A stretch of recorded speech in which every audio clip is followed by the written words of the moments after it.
అసలు మన జీవితాల్లోని ప్రైవసీ అంటూ ఏమైనా ఉందా? అసలు ప్రైవసీ దేన్నంటాం? చాలా పర్సనల్ విషయం ఎవరితో షేర్ చేసుకోవాల్సిన అవసరం లేదు అనే దానికి మనం ప్రైవసీ అంటాం కదా! చూడండి, అమ్మాయి మెచ్యూర్ అయిందనుకోండి, మెచ్యూర్ ఫంక్షన్ చేసేస్తారు. 10 మంది చెప్పియడం, 100 మందికి, 200 మందికి, కొంతమంది వేల మందికి చెప్పేసి భోజనాలు పెడతారు. అది చాలా ప్రైవేట్ విషయం కదా! ఎందుకు చెప్పాలి? ఎందుకు అంత పెద్ద ఫంక్షన్స్? తెలీదు. పెళ్ళి చాలా పర్సనల్ విషయం. ఎవరెవరికి ఎంచుకుంటున్నారు, ఎవరితో గడపాలనుకుంటున్నారో జీవితం చాలా ప్రైవేట్ విషయం. అసలే ఒక స్ట్రాంగ్ క్యారెక్టర్ ఉన్న సమాజంలో అయితే అసలు ఎవరెవరికి చెప్పక్కర్లేదు. కమిట్మెంట్ ఇష్యూస్ అలాంటివి ఉన్నాయి కాబట్టి ఈ ప్రాబ్లమ్. పెళ్లి చేసుకోవడాలు, బహిరంగంగా చెప్పడాలు, 10 మందికి పిలిచి భోజనాలు పెట్టుకోవడం, ఇవన్నీ ఏంటి? చాలా ప్రైవేట్ విషయం కదా!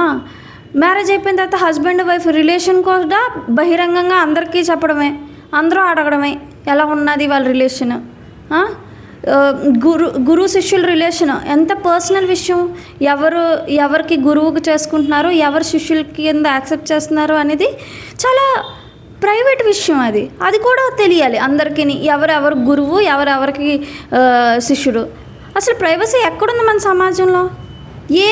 మన చాలా ప్రైవేట్ అన్న విషయాలు ఏవి ప్రైవేట్ లేవు. ప్రైవసీ అనేది ఒక పెద్ద బూతులాగా మారింది.